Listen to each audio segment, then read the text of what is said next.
Hello everyone! Today we will dive much deeper into NumPy, focusing on array methods, functions, but also a tiny bit of math. Well, probably more than just a tiny bit. So we will begin with a quick recap, and we will then move on with some detailed examples and handy tricks. If you're new to this channel, welcome to Python Simplified, where I, Maria, share helpful programming tutorials with everyone. And this one was highly requested, so let's begin. And we will of course begin by importing NumPy as NP. And then we can go ahead and use it to create an empty array. We will simply type np.zeros, to which we will pass a two-dimensional shape of 3 by 3. We can then go ahead and assign it to A, and we can move on with filling it with some actual values. Now, so far, we've learned how to do this by specifying the name of the array, followed by a set of square brackets, where we will select all the rows with a colon. Then we can go ahead and assign all these values to 2. So now if we print A, we see that we have generated a two-dimensional array with 3 different rows and 3 different columns, where all its values are equal to 2. Perfect. Now similarly, we will create an additional array. This time we'll call it B, and we will assign it to np.arrange. And here we would like to create a sequence that starts from the number 1 and ends right before reaching number 10. We will then reshape this array. So we will add a reshape method where we will specify the exact shape of A. So 3 by 3 once again. Then we can print B. And once again, we are dealing with a two-dimensional array, but this time all our values are different from one another. Now, one thing you may have noticed is that A has a bunch of dots in it. So it sure looks like we're dealing with 2 different data types. So let's verify that. And we can do this by accessing the dtype attribute of both our arrays. So we will type a.dtype, and we will do the exact same thing with B. So b.dtype. Once we rerun our code, yeah, our guess was right. A deals with floating point numbers and B deals with integers. So let's make sure we are consistent here. So I'm just going to convert A by using the dtype argument and setting it to np.int64. Cool. Now if we rerun this code, beautiful. Both our arrays now have the exact same data type. Now this pretty much summarizes everything we've learned in the previous tutorial. So if you're not sure what we've done here, definitely check out my ultimate guide to NumPy arrays first. Okie dokie, let's move on. And once we have created our demo arrays, we can then go ahead and apply all kinds of methods on them. And we will begin with a fill method, which is given by a.fill, to which we will pass a numeric value. So let's go for 8. And before we run this code, let's quickly comment out the print statement of B, because we don't really need it at this point of time. And beautiful, we can see that fill, just as it sounds, fills the entire data structure with the value we specify inside the round brackets, which gives us a really nice alternative to the previous command I've showed you earlier. Now, keep in mind that the fill method applies the changes in place. That's why we don't need to reassign this expression back to A. It's being reassigned automatically. Now, alternatively, we can achieve very similar results with assignment operators. So what do I mean? We simply type the name of the array, followed by a plus equal symbol, followed by 3, for example. And we can run this code. And once we do that, we have increased all the values of A by 3. And same goes for the minus equals operator, as well as the times equals operator. However, watch out from the divide equals operator, because it's a completely different ballgame. Now, you would assume that this command will fill our entire array with 2.6s, right? No, because if we run this code, we are getting a very nasty error in return, one that somehow deals with data types. Now, we can clearly see that the error is triggered by A divided equals 3. However, the root of the problem is not over there. It is actually 2 lines of code above. It's right over here. So when we created A with some very specific instructions, we have committed to only store integers inside A. So now that we're trying to push a bunch of floating point numbers into A, NumPy prevents us from doing so. Wait a second. NumPy is a Python library, and Python is a very abstract language. When did you ever see an error that was triggered by storing a floating point number inside an integer variable? Well, if it looks like a C language error, if it is triggered by a C language problem, are we still dealing with Python here? Not exactly, because NumPy is written in C. So yeah, we are using Python commands. Our instructions are given in Python. However, they are implemented in a completely different language. They are performed with C. However, unlike C, where you need to be very strict all the time, NumPy gives us the option to be very ambiguous as well. So what do I mean by it? If we now delete this data type specification, and if we rerun this code, we are back in business. Our error is gone. So we basically take all the benefits of C, we combine them with all the benefits of Python, and this is how NumPy was born. Cool? Now let's move on with some more array methods. We can get the sum of all the array items by specifying the name of the array, followed by .sum and an empty set of round brackets. We can now assign this expression to array underscore sum, and we can print it right below. And before I run this code, I just quickly want to show you that I reverted A back to store integers, and I also filled it with 2s. So we are back to the original array we had earlier. Cool, now let's save everything and let's run it. And beautiful, we can see that our sum is 18, which makes a lot of sense because we have 9 items and all of them are equal to 2, and 9 times 2 is 18. Perfect. But we are not exactly limited to calculate the entire array. We can actually calculate each of the rows and each of the columns separately. So how can we do this? Let's quickly copy this line of code.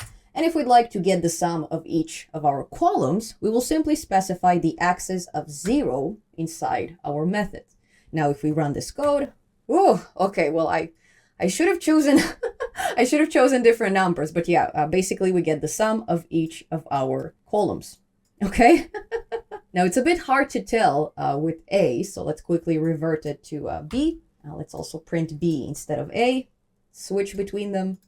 Okay, and we can verify that this is indeed the sum of the columns because 1 plus 4 is 5 plus 7 is 12, 2 plus 5 plus 8 is 15, so everything adds up. Now, alternatively, if we want the sum of each of our rows, we simply specify axis 1 instead of axis 0, and now if we rerun this code, see, we have 1 plus 2 plus 3, which is 6. We then have 4 plus 5 plus 6, which is 15. So perfect. Everything adds up as well. But the only problem is specifying some kind of a number inside a method is not very informative. It's hard to tell exactly what this number represents. So the way to solve it is to simply add the axis argument in front of 1, and there you go. Now our colleagues will understand exactly what 1 means. Now, another thing I should mention, this axis argument is consistent across many different NumPy methods. So most of the methods I'll be showing you today, you can either apply them on the entire array, you can either apply them only on the rows of the array or only on the columns. It's entirely up to us. Next, we will get the product of the array by typing b.prod, which is basically multiplying all the items by one another. We will then assign it to array underscore product. And once we print it, we can either verify that this is the correct result by using a calculator. We'll just multiply 2 by 3 by 4 and so on. Or we can quickly change B to A, which is easier to verify. And once we rerun the code, we are dealing with 512, which is indeed 2 in the power of 9. Awesome. Now we can also get the average or the mean of an array with b.mean. We will assign it once again to a corresponding name, so array average. And once again, we can verify that the average of array B is indeed 5. Awesome. Now next, I'm going to show you a few methods to find the minimum and the maximum values of an array. And as you may guess, it's just as easy as typing b.max and b.min. Yep. We will then assign them to corresponding names. And if we print them right below, we see that the maximum value of our array is indeed 9, okay, which is given to us by b.max. and the minimum value is 1. Amazing. Now, in some cases, we would prefer to get the index of the minimum and maximum values instead of the actual values. So in that case, we will use a similar method. We will use b.arg max as an argument max and b.arg min. Now I'm going to quickly assign it to logical names. And once we print the result, we can verify that the maximum value is stored at index 8 and the minimum value is stored at index 0. Now the last minimum and maximum method I'll be showing you today is called p2p, or peak to peak, okay? And it's given to us by b.ptp. Okay, so what is this mysterious method? Let's print it first, and then I'll show you what it is. Okay, we are getting 8. Well, it can mean all kinds of stuff. Now, in the case of p2p, what it actually means, it's b.max minus b.min. That's it. So if we now reassign it back to peak, there you go. This is 8 once again. Now, what if we'd like to flatten an array? Or in other words, instead of having rows and columns, we would like to arrange the data in a single line. Well, in this case, once again, we have a few ways of doing so. So the first option is to call the reshape method on b and to pass the b.size attribute into it, where b.size returns the length of the array or the total number of items. We can then assign it to array underscore flat, and let's see the results. And beautiful, we are now dealing with a one-dimensional array instead of a two-dimensional one. Now, alternatively, we can also use the flatten method with b.flatten, which is much more informative than the previous one. And in this case, we don't need to pass a thing into those round brackets. So let's go ahead and quickly reassign it back to array underscore flat. Let's verify it works. And beautiful, there you go. We are getting the exact same result. Now, alternatively, we can also use the b.ravel method. Wow, there's so many of them. And if we reassign them to array flat, the results are exactly the same. So what's the difference? Well, array.flatten makes a copy of the original array, in this case b, while array.ravel creates a view of the original array. And we talked about those differences in the previous tutorial, but just a quick recap. If we are trying to modify the values of a view, for example, with array underscore flat plus equals 5, we are not only applying the changes on the view array, but we are also applying the changes on the original array. So if we are now trying to print b, we have actually modified the original array as well, not just the view. Next, we will talk about the repeat function, which just as it sounds, deals with repetition. So we will first create a new variable called array underscore repeat, and we will assign it to np.repeat, where the first argument represents the value we'd like to store, which in our case, that's going to be 255, and the second argument represents the number of repetitions. So in our case, let's go for 3. We'll try to mimic an RGB color. And let's quickly print it below. And once we do that, we get a completely flat array in the length of 3, where all its values are equal to 255. Awesome. So this gives us a nice alternative to the np1s and np0s functions. It's just that here we are allowed to store any type of value we'd like. But this is not the main purpose of repeat. Instead of repeating specific values, we actually use it to repeat entire arrays. So if we now replace 255 with b, and we rerun this code, we get a completely flattened version of b, where all its values repeat 3 times.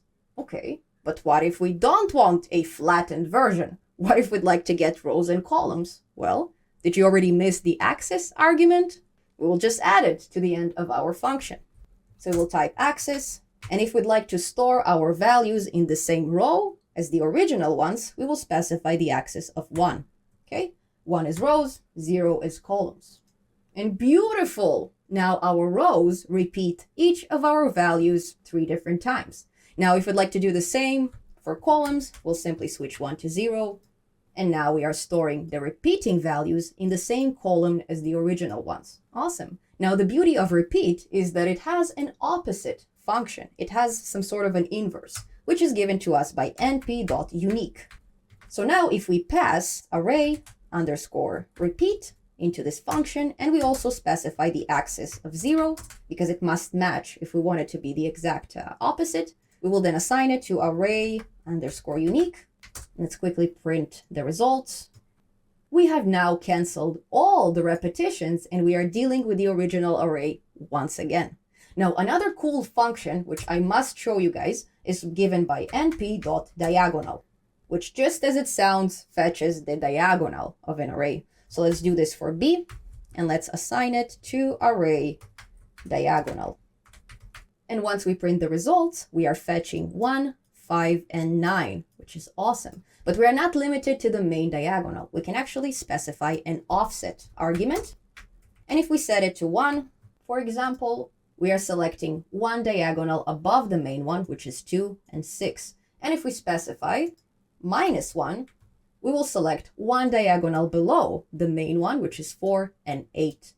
Awesome. Now let's see some conversion options. And we will first convert our array b into a list by using the toList method.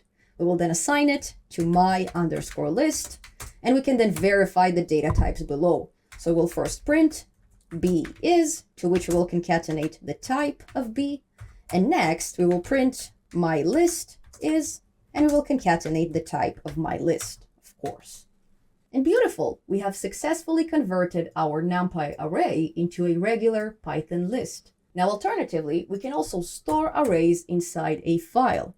We will simply use the b.toFile method, where the first argument represents the name of the file. So let's call it my_array.txt, which is a text file, of course. And we will then add another argument of sep, as in separator, and we will set it to a comma, in my case. Now, if we run this code, we will see a new file popping up in our file system. And if we open it, this is the B array separated by commas. Now, the next few operations are dealing with transposition, which is swapping accesses or flipping rows with columns. Now, the first way to do so is by using the np.swapAccess function. And keep in mind that this time we are using E because we're talking about many axes, not one. Now we will pass the first argument of b, which is the name of the array we'd like to transpose. And next we would like to flip axis 0 with axis 1. We will then assign it to array_swapped, and we will then print it right below because it's very important. Otherwise, how will we know? And once we do so, we see that our rows have suddenly turned into columns and vice versa. Now, another way to achieve the exact same result is by using the transpose method. So we will simply type b.transpose, and we will then flip axis 1 with axis 0. Now let's go ahead and reassign it to array swapped. Yes, I did mean transpose. My apologies on the typo. And yeah, once we rerun the code without the typo, we are achieving the exact same result, as I promised. Now, the last way to do so is the easiest thing in the world, and it's using an attribute. So we'll simply type b.T, and that's it. Wow. Okay. We will then reassign it to array swapped, and let's verify that it's doing the same thing because for now it looks like magic. I don't know if you believe me. And there you go. Hold on, is it the bottom? Yeah, we are achieving the same result with a single character. Holy smokes, you guys. So whenever you see this T, this capital T attribute, it actually means transpose. Good news, everyone. We are done covering array methods. Even though I skipped a bunch of them, but you can find the full list inside the documentation.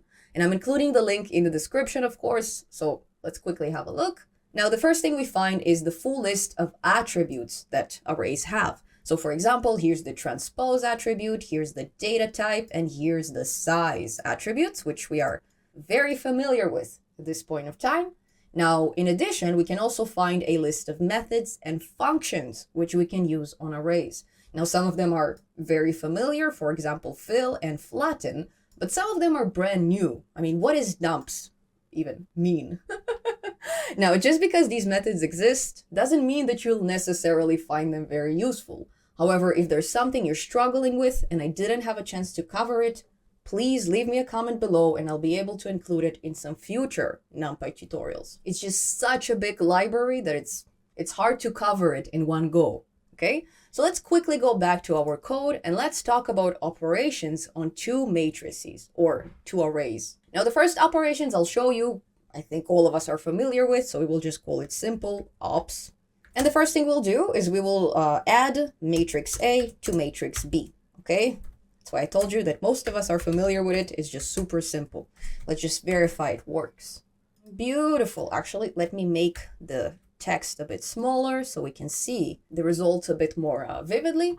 And we can see that 2 plus 1 is 3. We can see that 2 plus 4 is 6, and so on. Now, similarly, we can also subtract, we can also multiply, and we can also divide, okay? So let's just wrap it in a set of round brackets, and let's divide it by 4, okay? If we save this code, and if we rerun it, we are getting a completely different result, and you can verify that with your calculator. And again, this is something that all of us are familiar with. We all know basic Python, and all the basic arithmetic operations are applicable on matrices as well. Now, in addition, we also have slightly more complicated operations, which is what we will focus on in the rest of this tutorial. So the first slightly more complicated operation is called modulo, and it is given to us by a percentage symbol.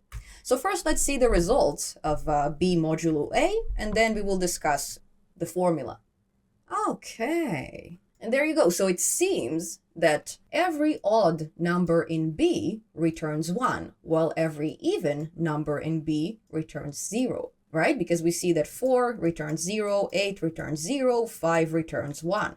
So what's exactly going on here? Well, the modulo operator deals with remainders. So for example, if we divide 1 by 2, we would get a fraction in return, which means that we would also get a remainder. So we can either say that the result is 0.5, or we can say that the result is 0 with a remainder of 1. So it's just two ways of conveying the exact same thing. While on the other hand, if we divide 2 by 2, we do not get a fraction in return, so we do not have a remainder. That's why when it comes to 4, 6, and 8, we are always dealing with a remainder of 0. Now, the next slightly complicated operation is called floor division, and it is given to us by a double set of slashes. But how exactly is it different from regular division? Let's quickly have a look. So we will first print B divided by A, and then we will print floor division. Okay, and we see that in 50% of the cases, our results match. We can see 2 is 2, 4 is 4. But in the other 50% of the cases, our results are different. So half turns into 0 and 1.5 turns into 1.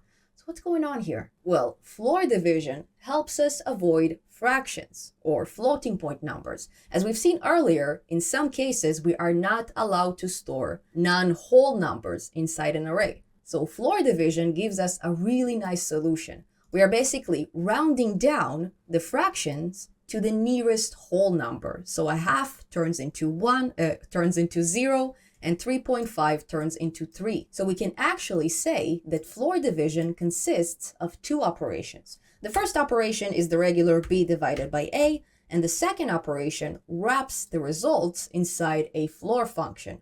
So in order to do this with NumPy, we will simply type np.floor, and there you go. This would be the equivalent of the above command. It's just that the floor division operator is a bit more elegant. However, the function is probably more informative. Now let's go ahead and reassign floor division to the new value, and let's see if there's any difference in the results. And okay, we see that the results are pretty much the same. It's just that this time we are dealing with floats. All of them are whole numbers. We do not see any fractions, but their data type was converted probably by the floor function. I'll need to check that. So I'll just leave a comment saying this returns integers and this returns floats. But both of them are doing the exact same thing. Now, the last operation I'll show you today is actually more complicated than just slightly. And that's because so far, we've been dealing on operations on the elements of a matrix. So let's quickly print an example. So we took all the elements of matrix A and we have multiplied them by the elements of a matrix B.